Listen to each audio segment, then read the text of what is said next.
Hello বন্ধুরা, আজকে যে গল্পটা আপনাদের সাথে শেয়ার করব, এই গল্পটা থেকে জীবনে অনেক বড় একটা শিক্ষা অর্জন করতে পারবেন।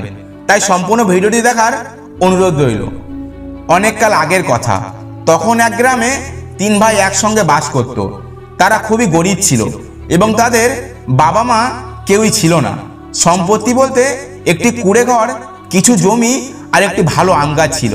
ওই তিন ভাই আম গাছ থেকে আম পেড়ে বাজারে বিক্রি করত আর সেই টাকা দিয়ে সংসার চালাতো। আর যখন আম ফুরিয়ে যেত তখন তারা মাঠে চাষ করত। এমনিভাবেই খুব কষ্টে তিন ভাইয়ের জীবন কাটছিল। এমন সময় ওই গ্রামে এক সাধু উপস্থিত হন। ওই সাধু খুবই তেজস্বী, জ্ঞানী ও আলোকিক শক্তির অধিকারী ছিলেন। তার কাছে যারা যারা আসতো তিনি তাদের সবার ইচ্ছা পূরণ করে দিতেন এবং আশীর্বাদ দিতেন।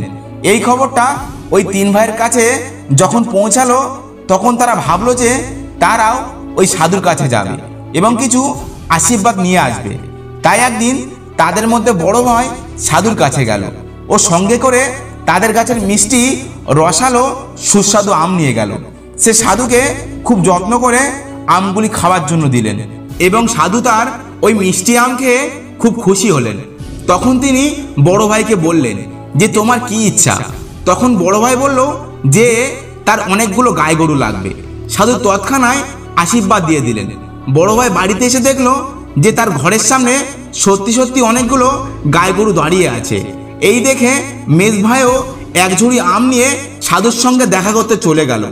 বড় ভাইয়ের মতো সেও সাধুকে আম খেতে দিল ও কিছু আশীর্বাদ প্রার্থনা করলো। সাধু তার কথা মতো তাকে আশীর্বাদ দিতে রাজি হলো।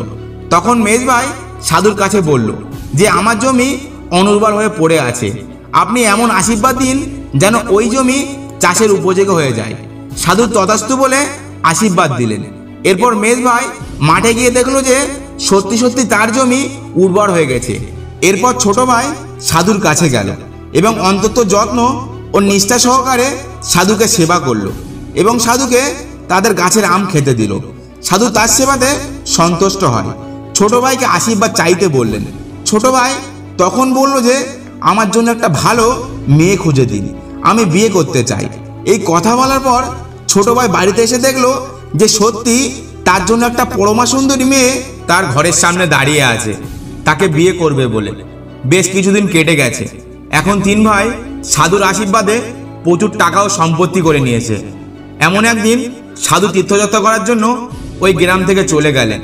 অনেকদিন পর সাধু তীর্থযাত্রা করে আবার ওইখানে ফিরলেন, কিন্তু অনেক সন্ধে হয়ে যাওয়াতে গ্রামের বাইরে এক মন্দিরে রাত কাটালেন এবং ঠিক করলেন পরদিন সকালে তিনি গ্রামে যাবেন। পরদিন সকালে যখন তিনি গ্রামে এলেন তখন তার ওই তিন ভাইয়ের কথা মনে পড়ে গেল। তখন তিনি ভাবলেন যে তার আশীর্বাদে ওই তিন ভাই কেমন আছে সেটা তিনি নিজের চোখে একবার দেখে আসবেন। তাই তিনি প্রথমে বড় ভাইয়ের বাড়িতে গেলেন, কিন্তু তিনি তার নিজের রূপ পরিবর্তন করে একটা ভিক্ষুকের বেশ ধারণ করলেন। তিনি বড় ভাইয়ের ঘরের সামনে দাঁড়িয়ে বললেন, ঘরে কেউ আছেন? আমাকে একটু দুধ খাওয়াতে পারবেন? তখন বড় ভাই বাইরে বেরিয়ে এলো এবং ওই ভিক্ষুককে উল্টো পাল্টা কথা বলতে লাগলো যে তোমার কি কোনো কাজ নেই? তুমি সকাল সকাল আমার ঘরের সামনে এসেছো ভিক্ষা চাইতে? আমার এখানে কোনো ভিক্ষা হবে না, আমাকে বিরক্ত না করে অন্য বাড়িতে যাও। এই কথা শুনে সাধু খুব রেগে গেল আর তখন তিনি নিজের রূপ ধারণ করলেন। এই দেখে বড় ভাই খুব ভয় পেয়ে গেল ও সাধুর কাছে ক্ষমা চাইতে লাগলো। কিন্তু সাধু এতটা রেগেছিল যে তিনি বললেন, আমার আশীর্বাদে আজ তুমি এত অর্থ সম্পত্তি ও সম্পদ করেছো। একদিন তুমিও আমার কাছে আশীর্বাদ চাইতে এসেছিলে, আর এখন আমি তোমার কাছে একটু দুধ চাইলাম বলে তুমি আমাকে অপমান করেছো।